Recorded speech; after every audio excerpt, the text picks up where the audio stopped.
ॐ दक्षिणस्य समारम्भा शङ्कराचार्यमध्यमा अस्मदाचार्यपर्यन्ता स्मर्या गुरुपरम्परा श्रुतिस्मृतिपुराणानाम् आलयं करुणालयं नमामि भगवत्पादं शङ्करं लोकशङ्करं शङ्करं शङ्कराचार्यं केशवं बादरायणं सूत्रभाष्यकृतौ वन्दे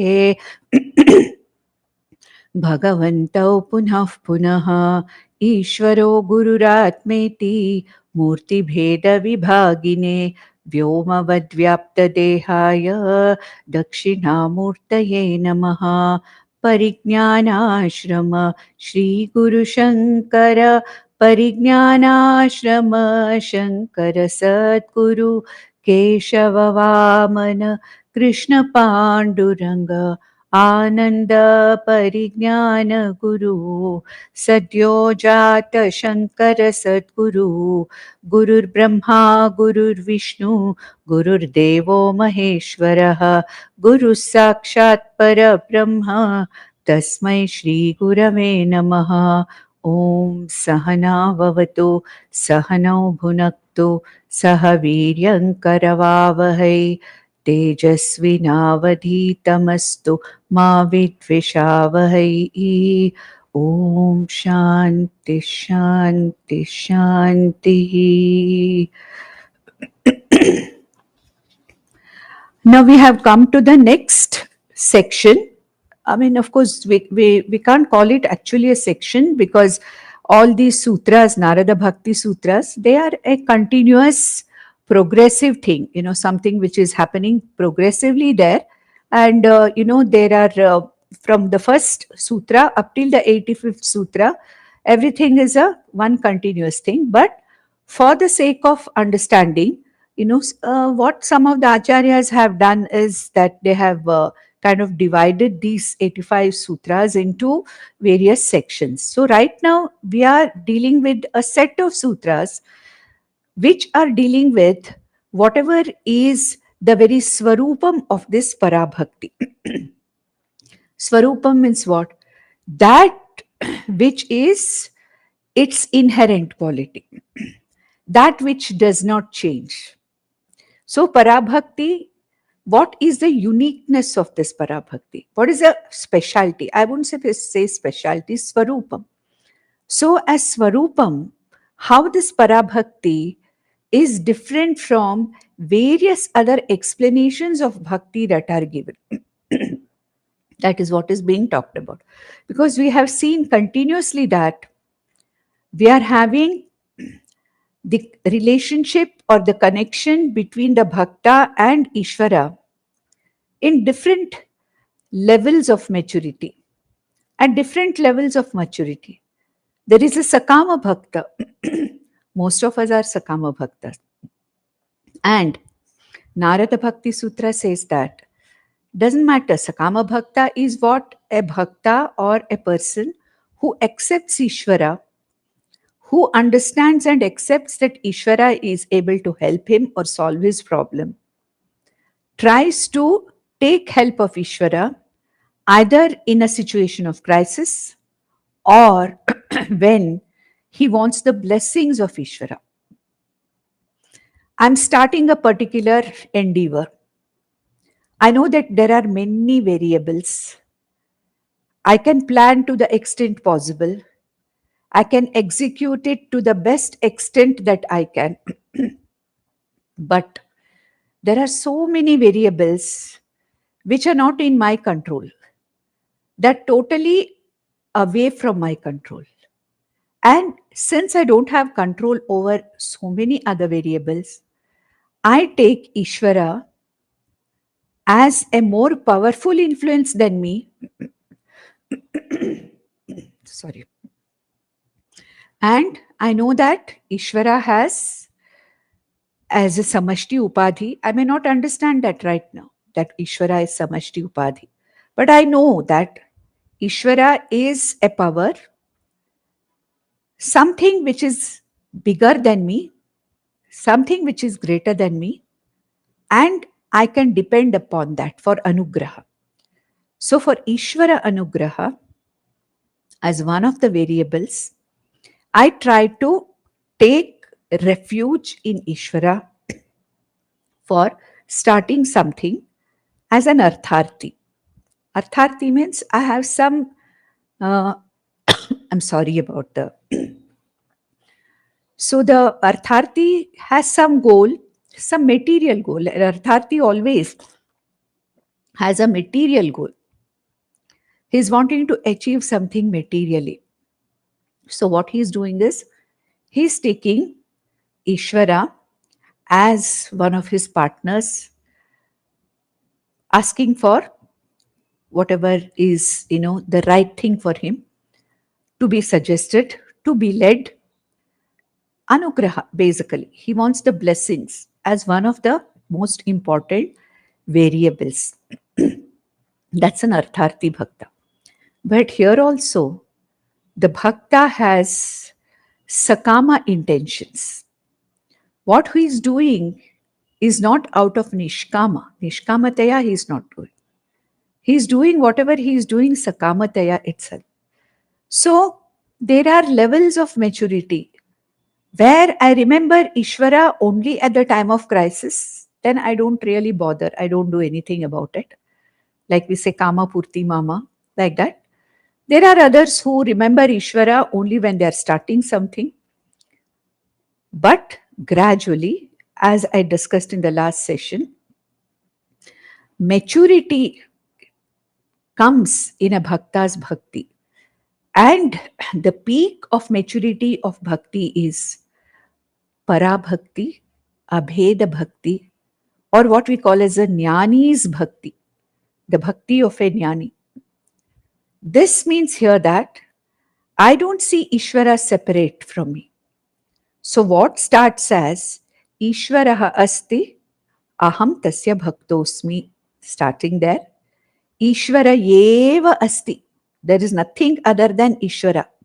So Ishvara yeva asti, a higher level of maturity in bhakti where I start seeing everything as Ishvara and I understand that there is nothing other than Ishvara.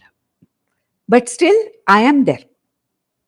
Ishvara is everything, but I am a little different from that. I have not seen the oneness of me with Ishvara. Vishwarupa Bhakti, like how Arjuna saw. Arjuna saw Lord Krishna as everything in this world. He said, you are everything. But Arjuna remained as a seer separate. So this separateness, I am a separate individual, still persists in a very, very subtle manner. But when the acme of bhakti is when I don't see any difference between me and Ishvara. That is Saha Ishvara Ahameva Asmi. This is Parabhakti. And what is the Swarupam of this Parabhakti compared to all the other stages of Bhakti? All of us are Bhaktas. All these people whom we are talking about are Bhaktas. But what are the real Swarupa Lakshanas of this Parabhakti? We saw 7th Sutra which said, Sa na kamayamana nirodha rupatvat.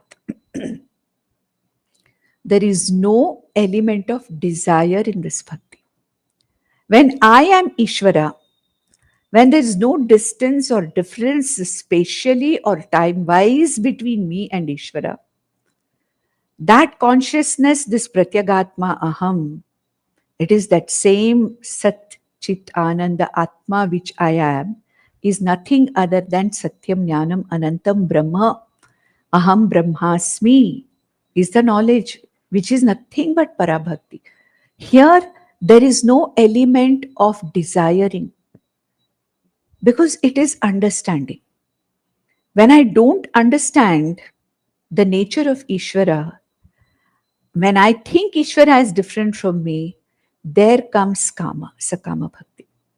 But when I don't see any kind of a distance between me and Ishvara, spatial or time-wise, it becomes the Nishkama Bhakti, so Sana Kamayamana.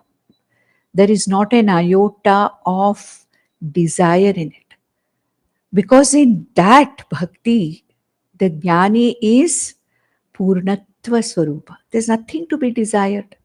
This jnani is fully as though fulfilled totally Purnatvam.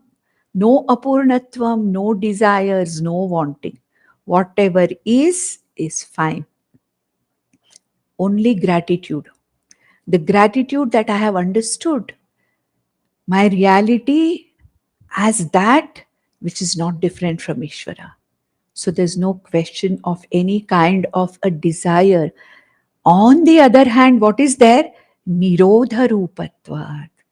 Nirodha Rupa means there is total vairagyam or renunciation. Does it mean that the jnani does not deal with the objects of the universe? No, it's not like that. A jnani also uses the objects of universe. A jnani also has to wear his clothes. A jnani also has to eat his food. So, what is the meaning of renunciation here? Not that this Parabhakta leaves everything and goes. No. He sees Ishvara himself in everything. There's no question of any kind of wanting, and there is a total renunciation. If you see the meaning of Bhagavan, we have discussed the meaning of Bhagavan. Samagra Vairagyam, Samagra Aishwaryam, Samagra Shri, Samagra Yashas, Samagra Balam, Samagra Jnanam. When everything is me, then there is no need for me to hold on to anything. There is total Vairagya. So, Ishvara Swarupa being total Vairagya, that's why Bhagavan Krishna said, I don't have any duties. Trilokeshu api. I don't have any duties. And I am doing everything. Still nothing really taints me. So, Nirodha Rupatvat means this bhakti is of the Swarupam of total mental renunciation. Physically, you cannot renounce everything. It's not possible. As long as this body is there, this body mind sense complex depends upon the world for so many things. I can't say that I will leave everything. I don't want anything. That's not possible. The renunciation is internal, emotional, psychological, which means I don't have any dependence psychologically or emotionally on anything. No ahankara mamakara. Not dependent upon my family or a set of people around me. Not dependent on any vastu around me. Not dependent upon the situations around me. So total internal, emotional, psychological withdrawal from dependence on the objects of the world. Then how does this jnani survive? Yoga kshemam vahamyaham, Ishvara says, our Lord Krishna says in Bhagavad Gita. Tesham nityabhiyuktanam yoga kshemam vahamyaham. For those who are me, the jnani bhaktas, I will see that their jiva yatra goes on. I will see that the prarabdha which is remaining in as a part of whatever they came with, that will be worked out smoothly. I will take care of their yogakshema, he says. You don't have to worry about it. Does it mean that a jnani bhakta stops doing everything? No. Whatever he has to do, he will do. He'll do whatever is needed to be done. He'll follow his duties. Whichever varnashrama he belongs to, he will do his duties. But without any kind of dependence on them. This is what is called as vairagyam, internal renunciation. Then what is this nirodha? What is this renunciation was talked about in the 8th verse, which I already, gave a brief, introduction last time. Said, nirodhastu loka veda vyapara nyasa. That means what? What is the meaning of nirodha?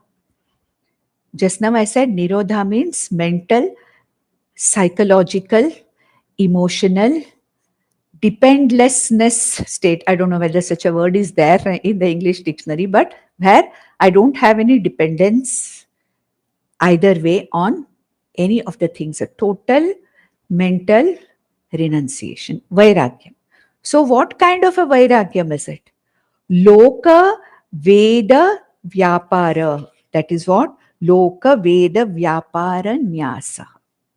That means this particular bhakta, parabhakta, jnani bhakta, is no longer bothered about the loka vyavahara or the vyavahara of Veda loka vyavahara. That means see, all these things are capable of being mistaken. Okay? It doesn't mean that a bhakta, an abheda bhakta, becomes a swa ichhachari. Swechhachari he doesn't become. You may say, oh, just because he's a jnani bhakta, he can do anything. He can behave in any way he wants. No, that's not true. A jnani bhakta is not a person who is just living his life out of his fancies. No, he has no fancies in the first place.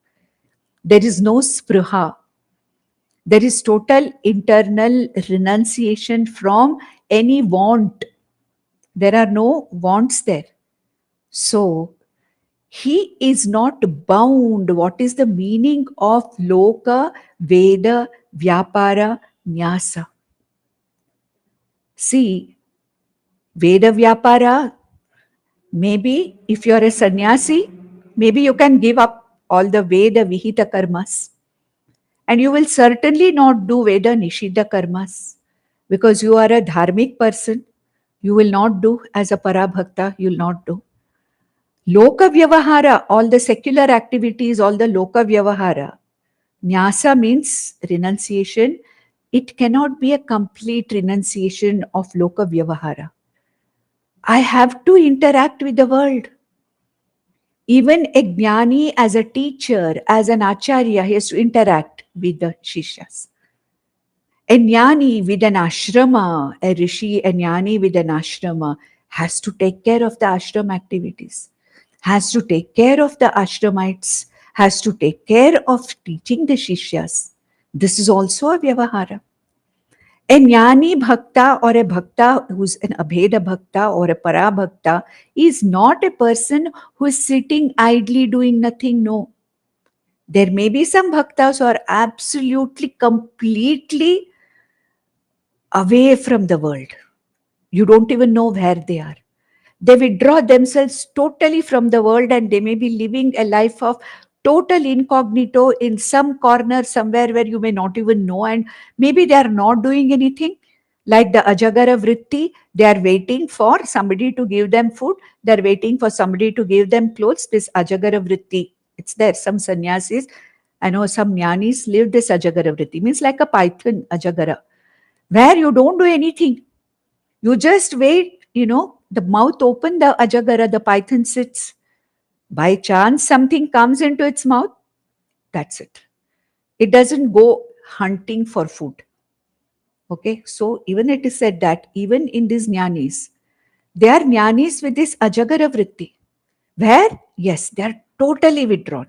They may be in some forest sitting somewhere, or they may be in some cave somewhere, in some hill somewhere, and you don't even know who they are. They are totally, kind of away from the world.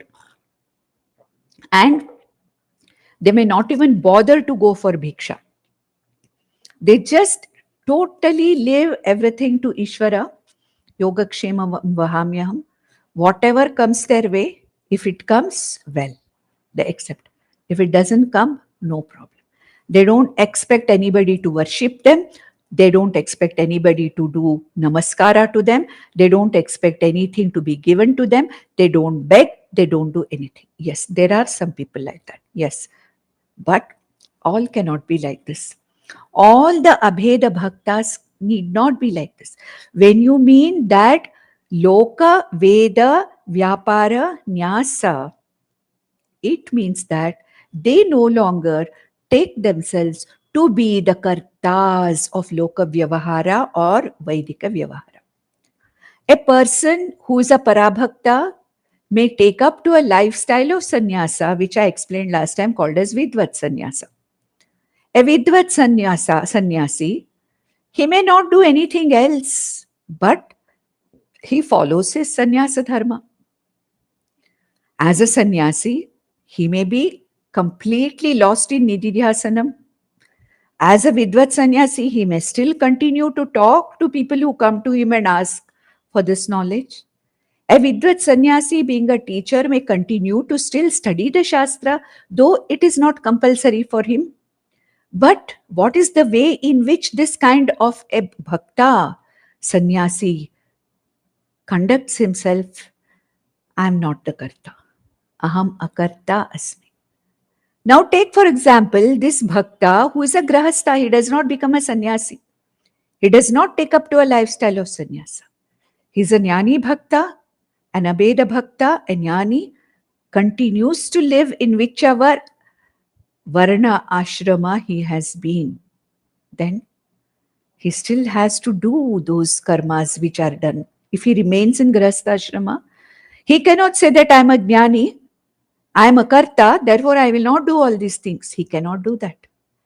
He has to do the vihita karmas as a grahastha ashrami.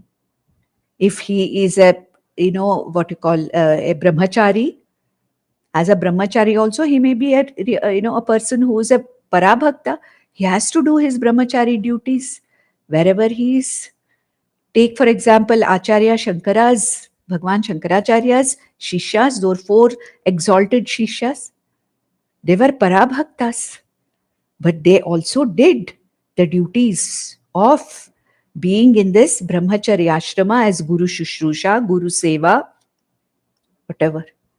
A grahastha, a jnani who is a grahastha, will continue to do the Vaidika karmas because yadyad acharati shreshtaha. All the people around follow in the society what a Sreshta Purusha does. If a bhakta, jnani bhakta, says, I know that I am not different from Ishvara, I am not going to follow any of the Vaidika karmas. What example is he setting for the people around? So anybody can say, I am a jnani, I am a jnani bhakta, I know aham brahmasmi, I will not do my duties as a housewife or as a doctor. I will not do my duties because I have renounced, laukika karmas as well as Vaidika karmas. That's not possible.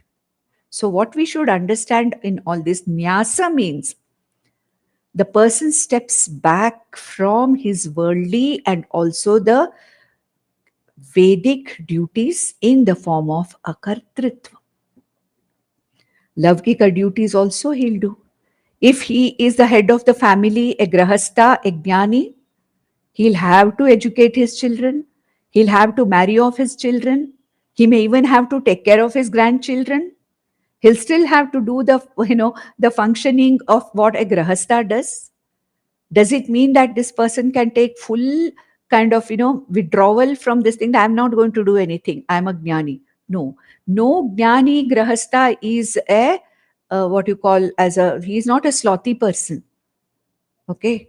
He does not have that kind of he's not a lazy person. So here, loka, veda, vyapara, nyasa means as much as possible, this jnani does not involve himself in the activities of the world. Whatever activities have to be done by him or her, he or she will do it with absolute akartritvam. This is where this body-mind sense complex is. This is the duty in this ashrama and varna for this body-mind complex because it's his prarabdha. I am not choosing sannyasa ashrama. I will remain here, continue to do my duties for whatever reason. But there is no spruha in it. There is no entanglement in it. This is my karma. I am doing it for my children's sake. I am finding a boy for my daughter. I have to get my daughter's wedding done like this, like that, this, that. No. No such expectations. Totally, relaxed, renounced mentally. Whatever has to happen, I will play my role. Role playing to the best is a Grahastha Jnani. He plays his role, does not go away from his role, does not give up his responsibilities, but remains, does only what is necessary. No unnecessary talk.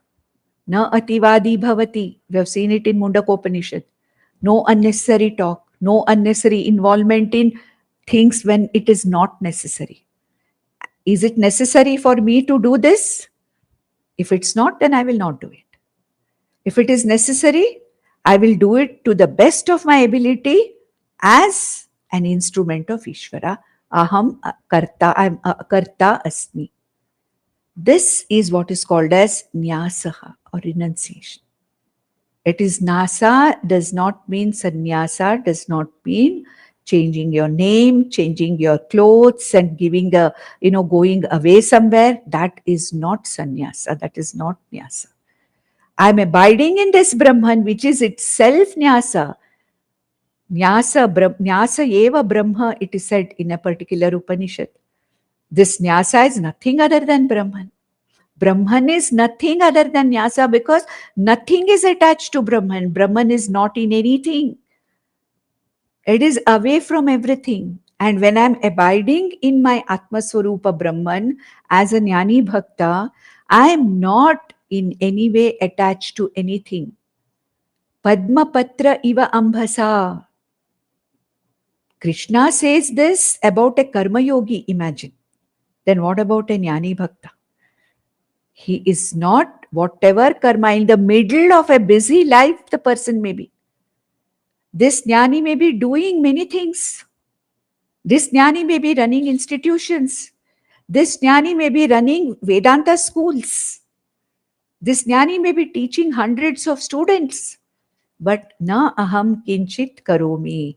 Padma patra iva ambhasa na lipyate. He does not get any kind of lepa there. That is what is called as nyasaha. This is the nature of nyasa. Because in the 7th verse, Nirodha Rupatvat was talked about. In the 8th sutra, what is that Nirodha? What is that renunciation? This is the renunciation. What is the meaning of nyasa? This is the meaning of nyasa. And in the 9th sutra, we saw Tasmin ananyata tadvirodhishu udasinata cha. Tasmin ananyata. See how Parabhakti is described again and again. Okay. So Jnanam is Parabhakti. Tasmin ananyata. Ananyata means what? Na anyaha. Ishvaraha mattaha na anyaha. Ishvarat aham na anya. Then who am I? Like Krishna says, mattaf paratara nanyat kinchitasti. There's nothing other than me. You are also me. I am also you. And this Jnani Bhakta, this Parabhakta has understood it. Tasmin Ishvare Ananyata. In this knowledge, Aham Brahmasmi, there is no wavering, absolute abidance. And when this happens, what happens? Tad virodhishu udasinata. Anything which is other than that, actually there is nothing other than Ishvara, but there may be activities that are done or seen in the society which are not conducive to devotion, not conducive to Ajnani, not conducive to his jnanam, but udasinata. Udasinata. No question of having any kind of a, not, if he is not respected, he is not bothered about it. Those who are not following or those who are doing things other than devotion or bhakti, Ishvara, other than things, adharmic things. Many people may do adharmic things. A bhakta can never be adharmic. All his actions are based in dharma, because ultimately Brahman, Ishvara is dharma, nothing else. But there may be other people who are doing doing actions which are totally against dharma. But what happens here? This person is udasinaha. He is not at all bothered, because he knows that it is Ishvara Sankalpa. So many things are happening. Adharma is happening. If it is possible for him to influence in some way, he may go do his best. But in 6th chapter of Bhagavad Gita, haven't we seen towards a mitra, towards a ari, towards a madhyastha, towards a sadhu, towards even a dushta purusha, everything samadarshi. He sees everybody as one. Mitraha, arihi, relative, bandhava, anybody. He doesn't judge anybody.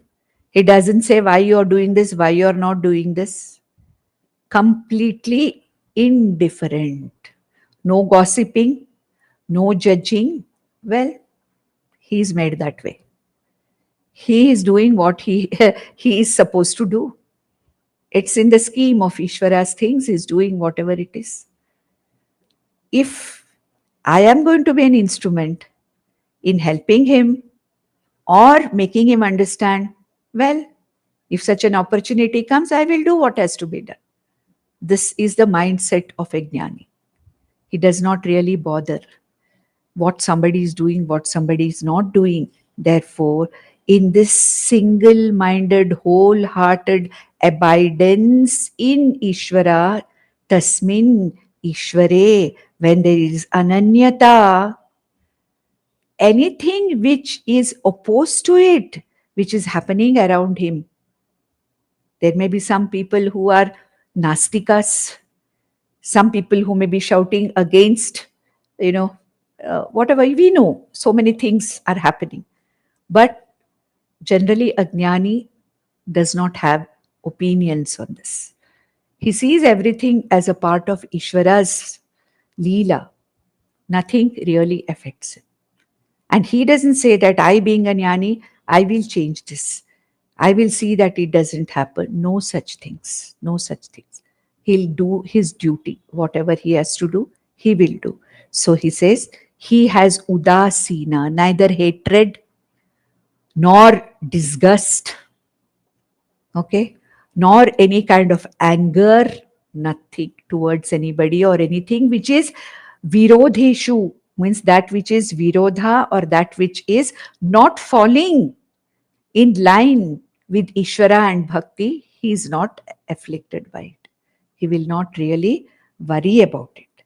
Then here he says, now what is this ananyata? See, in this particular thing from 7th verse up till the 12th verse, we'll find that one word of the previous sutra is explained in the next sutra. You can see it very clearly. In the 7th sutra, it said Nirodha Rupatva. What is that Nirodha? Nirodhastu was explained in the 8th verse, where he said Loka Vyapara Nyasaha. Okay. And in that, after that Loka Vyapara Nyasaha, we saw that Tasmin Ananyata and Tad Virodishu Udasinata. Now, in this Ananyata, what is the meaning of Ananyata? That is going to be explained in the 10th verse. So, here you have to see the Sambandha. You have to see that one word of one sutra is explained in the next sutra. And what word, a particular word in that next sutra is explained in the next to that. So, previous verse we saw Ananyata. Ananyata means I am not different from Ishvara. What is that Ananyata? He has described this. Narada Maharshi has described it in his own words. Anya ashrayanam tyago ananyata. Ananyata means what? Anya ashrayanam tyagaha. Anya ashrayanam.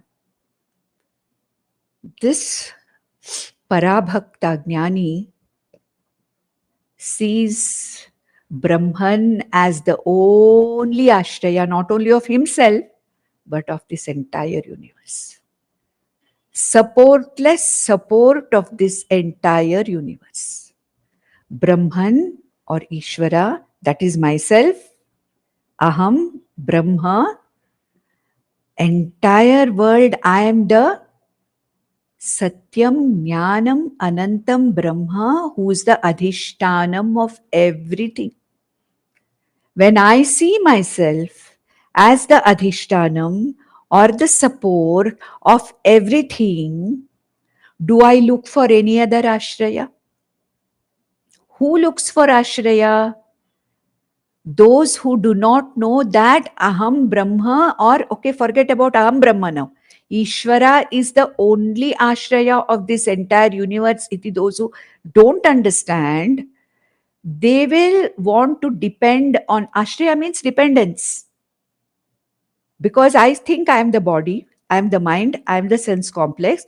Being the body, mind, sense complex, I want to have ashraya on something. Okay, I want to depend on something.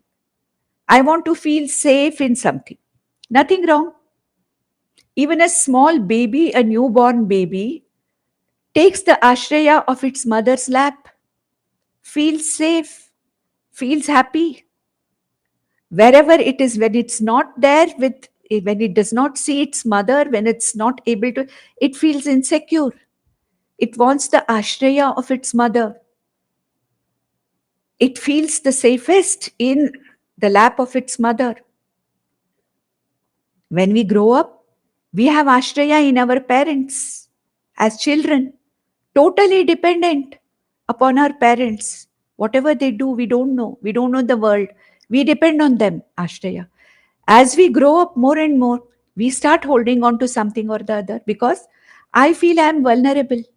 I don't know what is there. I don't know how to choose. I don't know what am I supposed to do. And I feel that I am exposed to the whole world and I am alone, individual, different from the world. And what should I do? I look for various ashrayas. What are those ashrayas that I am looking for? As I grow up, I look for security or ashraya in money. Vittayeshana, I look for ashrayas in that money or resources. I look for lokeshana. I want to be in a situation where I am safe. I want to be in a gated community where I am safe. Nothing wrong. Nothing wrong. Narada does not say it's wrong. All the time we are looking for ashrayas. At every step, every stage in our lives. When I'm, at 24, 20 to 25, I'm looking for an ashraya in the form of a spouse, as a support, as a companion, as a breadwinner. Okay, nothing wrong. Then I want children because I feel that they are going to be my support. Ashraya again. I'm looking for ashraya. I'm looking for better jobs, better pay, better money, better house, better this, better that. Ashraya again. I want to buy gold and keep. Apadhana. It's an ashraya for the rainy day. I want to make savings. Nothing wrong for a rainy day. What are all these? These are the ashrayas. And what kind of an ashrayas are these? Anitya ashrayas. They are anitya. My house is not going to be there with me forever. My money may have no value after 2 years, whatever I have. The gold that I have bought, maybe suddenly it may lose its whatever it is in the market. My spouse, for the sake of whatever ashraya or sake of support I married, that spouse may turn out to be something else. May just, young age, he may just leave me, in the sense he may die. Children, are they really ashrayas? No. Children can be more of a nuisance sometimes because it's a yajna. To bring up a child is like doing maybe an Ashwamedha yaga is easier, but bringing up a child is a yajna. That's what my Vedanta guru used to say. It's a yajna. It's a lifelong yajna. These are all our ashrayas. Nothing wrong. Nothing wrong. Veda does not say it is wrong. What it says is just examine and see whether the ashrayas that you are depending upon, are they themselves shaky? Isn't it? But what about a bhakta? He says, Anya ashrayanam tyagaha ananyata. As the bhakta matures in his bhakti, as the maturity of the bhakta increases from a Ekarupa Ishvara Bhakta to Vishwarupa Ishvara Bhakta to Abheda Jnani Bhakta, this bhakta realizes that there is no other ashraya which can really give me support. There is no ashraya. Absolutely no ashraya. All my ashrayas are temporary. And all my ashrayas are given by Ishvara. They are not mine. They are gifts from Ishvara. Anytime Ishvara may decide to take it back from me and I have to return it with thanks depending upon my prarabdha. So what is said here is, as an ajnani, I depend on very, very shaky ashrayas. I depend on the world. I depend on the objects of the world. I depend on the resources of the world. I depend upon the people of the world for my ashraya. But as a bhakta, right from Karma Yogi, mind you need not be a jnani bhakta to understand that Ishvara is the only ashraya. As a Karma Yogi, I start feeling that. When my ragadvesha start getting diluted, a Karma Yogi starts feeling that no other ashraya is there. All other ashrayas are temporary. This mental understanding and renunciation mentally on dependence of anitya ashrayas is anya ashrayanam tyagaha. Tyagaha does not mean, now, okay, all these which I'm having now are all not my real ashraya, so let me throw out everything or let me give away everything. No, that's not what Veda says. Understand. Yes, you are living in the midst of the world. You are using the objects of the world.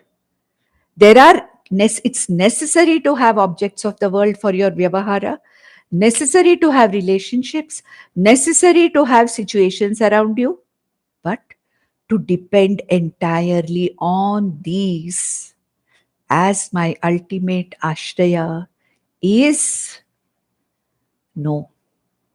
A bhakta, right from Ishvara asti aham tasya bhaktosmi onwards to saha Ishvara ahameva asmi, this entire journey of a bhakta, gradually the dependence on anya ashrayas other than Ishvara starts diluting. I don't slowly my dependence upon relationships, my dependence upon money, my dependence upon other objects. Yes, they are necessary. Yes, I need them. Yes, I have to use them. But they are not the ultimate ashraya. I can go away from them or they can go away from me anytime. This understanding, what was called as Nirodha Rupatvat, that is mental renunciation. Mentally not depending, psychologically not depending upon the anya ashrayas in the form of jagat. That is what is called as anya ashrayanam tyagaha ananyata. That's the meaning of ananyata. Ishvara is the only ashraya, nothing else. Brahman, Ishvara is the only ashraya. This knowledge that aham brahmasmi, I am the supportless support of this entire universe, there is no other support, is my only ashraya. When we see all these natural calamities that are happening, people who have lived for 50 years, 60 years in a place, they have lost their dwellings. We have seen that they have lost their whatever was dear to them. Isn't it? So a bhakta, right from even a Bheda bhakta Right from the time of Karma Yogi onwards, his entire journey of bhakti up till Jnanam, up till Parabhakti, the dependence upon the ashrayas of the world slowly, slowly, slowly starts diluting. Therefore, he says, Anya ashrayanam tyagaha ananyata. Okay, then udasinata, which was talked about in the, which verse it was? In the 10th, sorry, not 10th, in the 9th. Tasmin ananyata tad virodhishu udasinata. So ananyata was described in the 10th sutra. In the 11th sutra, what is going to be talked about? What is udasinata? So let's see the 11th sutra. It says, Lokavedeshu tadanukulācharanam tadvirodishu udasinata. So he says that Lokavedeshu tad anukula acharanam. It's actually the same thing of the 9th verse, but which is a little bit more explained here. It is very similar, almost a repetition of the 9th verse. So what is the meaning of Loka, Veda, Vyapara, Nyasa? Or what is the meaning of this Udasinata tad virodishu? What he says is Loka Vedeshu, in Loka, in this world, and in the secular activities as well as in the religious activities, in the Vaidika activities and in the Laukika activities, tad anukula acharanam. That acharanam which is not against his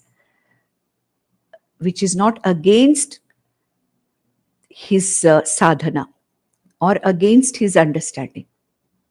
So I say Aham Brahmasmi on one side, I do all kinds of adharmic actions on the other side. That's not the thing. What it means is tad anukula acharanam. Tad anukula means whatever is the right. In that particular varna and ashrama, whatever is the acharanam that is expected, anukula acharanam. And the acharanam or what is not conducive, anukula means conducive. Conducive means what? What is necessary at that particular time. Tad virodhishu. When there is a virodha, that means that which is not conducive to his lifestyle. That which is not conducive, like for example, paradharma. That means doing something else other than what he is really meant to do. So, tad virodhishu udasinata. I don't bother about it. Like anything which is congenial to me, that which is conducive to me, that which is dharmically necessary for me to be done in my position and situation in life, that I will do. Tad anukula acharana. Tad virodhishu. I don't do things which are not conducive or that which don't fit into the dharmic lifestyle of a bhakta. And if somebody else is doing it, I don't have anything to answer. Some sannyasi did this, did that. If a real jnani sannyasi will say, it doesn't matter. I mean, why should I bother? No.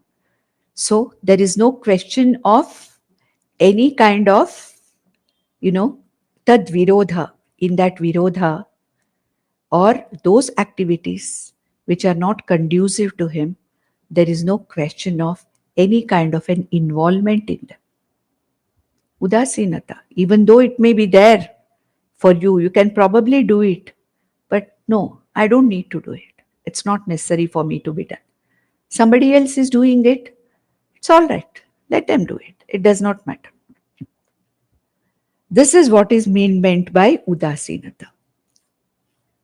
One thing we have to understand that some people say that actions which are, hostile to him. Actually, for a jnani bhakta, there's no hostility anywhere. Only thing is that whatever he is, in whichever varnashrama dharma he is following, whatever conducive to him, whatever has to be done as a role playing, he will do that. If there is some karma which does not fit into his role, he will not do it. That's it. This is not my role. I don't have to do it. Unless it is Ishvara's sankalpa for him that something extraordinary has to happen through this person, and it's Ishvara's as an instrument. But otherwise, this person is not, overwhelmingly involved in things which need not be done. So, as a Jnani Bhakta, he never takes anything as, right or wrong. He only sees whether it is dharmic or adharmic. Yes, this is dharmic, and I will not step away from adharma. I will not step away from adharma.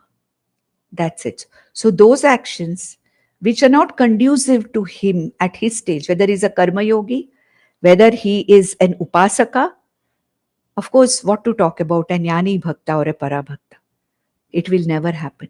Even from the stage of a karma yogi and upasana yogi, upasaka, they will not involve themselves in anything which is adharma, because wherever Ishvara is involved and where I am completely surrendered to Ishvara, either as a karma yogi or an upasaka or a jnana yogi, I will not do anything which will, pull me down in my sadhana. I'll not do that.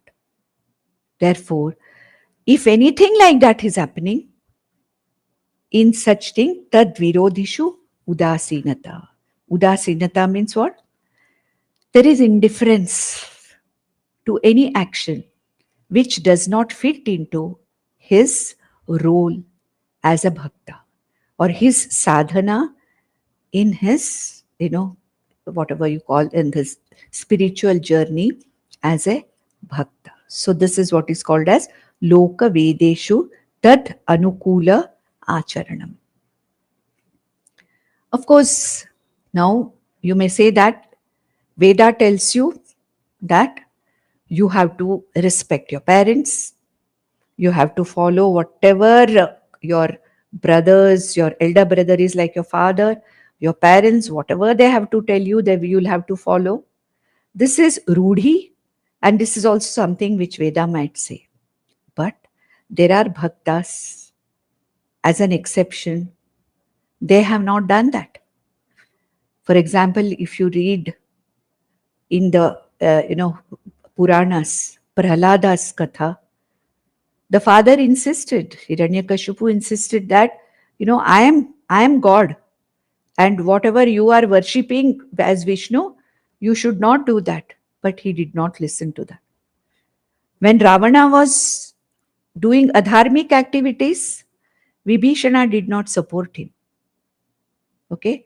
Prahlada did not go against his father in that way. The father made him go through so many sufferings, but he did not say anything, but he continued with his bhakti to Lord Vishnu. Vibhishana, yes, he tried to tell his brother, but it didn't work, but he was indifferent. He was supporting Rama. So, what it means is that a bhakta, a real bhakta, more so a jnani bhakta, a parabhakta, whatever is his role, he follows.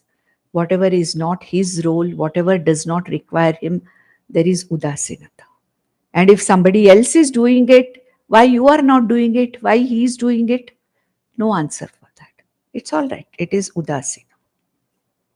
Fine. Next, the last one of this, in this particular, no, not last one. Oh, we have another 2 or 3 in this. Yeah. So I'll just check it here and see. Yeah, 30. Yeah, fine. So the next one. What should be, the speciality of such a bhakti or bhakta? Bhavatu nishchaya dhardya urdhvam shastra rakshanam. Okay. So the 12th verse. bhavatu. Even though after deciding to live a life of commitment to Ishvara, either as a karma yogi or as an upasaka, and of course a jnani bhakta or parabhakta, with this bhakti, let there be shastra rakshanam. Let there be a protection of the teachings of Shastra. May you not go against the teaching of Shastra. May you protect the Shastra. Because in the previous verses, Bhagwan Narada says that Loka Veda Vyapara Nyasa. That means give up the Vedas. Does it mean give up all the local, Loka Vyavahara, give up? Veda Vyapara also you give up? Nyasa? I don't have to do anything, whatever Veda says? No. What he says is, even for a person who is going to be here, Narada is coming 1 or 2 steps lower. He's saying the Lakshana of a Bhakta. See, once he's a Jnani Bhakta or a Parabhakta, there's no question. He is a Rakshaka of Shastra. And the Shastra protects him, the knowledge protects him, no doubt about it. But what about this person who is a Karma Yogi, an Upasaka?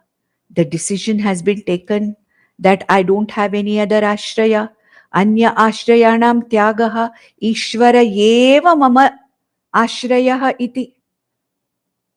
Ishvara Mama Sharanam, Bhavani Shankara Mama Sharanam. So I have taken the Ashraya. There, in such a case also, Shastra Rakshanam. I protect the Shastra and allow the Shastra to protect me. Okay, I don't go beyond the teachings of the Shastra. I take the protection of the Shastra. I don't say that Shastra is not necessary for me. Ishvara Ananya Ashraya for me, Ishvara. I don't have to bother about Shastra, no. Shastra is Ishvara only. Shastra is Brahman only. Vedaha Brahma. Brahma is Veda. Veda, one of the meanings of Brahman is Veda. Therefore, I should protect the Shastra. I should protect the scriptural teachings in the form of following them. Whatever may be the level of my bhakti. That means a bhakta should not be licentious. He should not take license in the form of I can do anything. Because I'm a bhakta par excellence. I'm an upasaka. There are people who print cards, Gayatri Upasaka, some Upasaka. Doesn't matter. It's not something to be shown off. If I'm a bhakta, it is between me. It's a personal relationship between me and Ishvara. It is not for exhibition to others. But there are people who do that. That doesn't matter. Let us be udasina towards them. Tad virodhishu udasinata. Let them do it. Doesn't matter. Let them profess their bhakti. Let them exhibit their bhakti. That's what is said. Tad virodhishu udasinata. I don't care. The relationship as a bhakta between me and Ishvara, whether it is Bheda Bhakti or Abheda Bhakti, is a personal matter. I don't have to show it off. But then, even then, I have to take the scriptural teachings and follow the scriptural teachings. Let the teachings of Veda protect me as a bhakta. That is what it is. I should not give up the Shastra. Even though I say that I am a bhakta, I don't have anything to do with Shastra. What to do with, what is that? Poti padi padi jagamuva pandit bhaya na koi, dhai akar prem ka pade so pandit hoy. Yes, how, in what connotation, in what context, and what is the meaning of that Kabir ka doha, we don't know. Give up Shastra. Throw away all your books into the ocean. Don't bother. If you are a bhakta, that is enough. No, that's not there. May you be protected by the Shastric teachings. May the Vedas protect you. I think the time is up now. Nandantu sadhaka sarve vinashyantu vidushakaha avasthasham bhavimestu prasannostu gurus sada sarve bhavantu sukhinah sarve santu niramayaha sarve bhadrani pashyantu ma kaschid dukham apnuyat. Om Shanti Shanti Shanti. Om Tat Sat.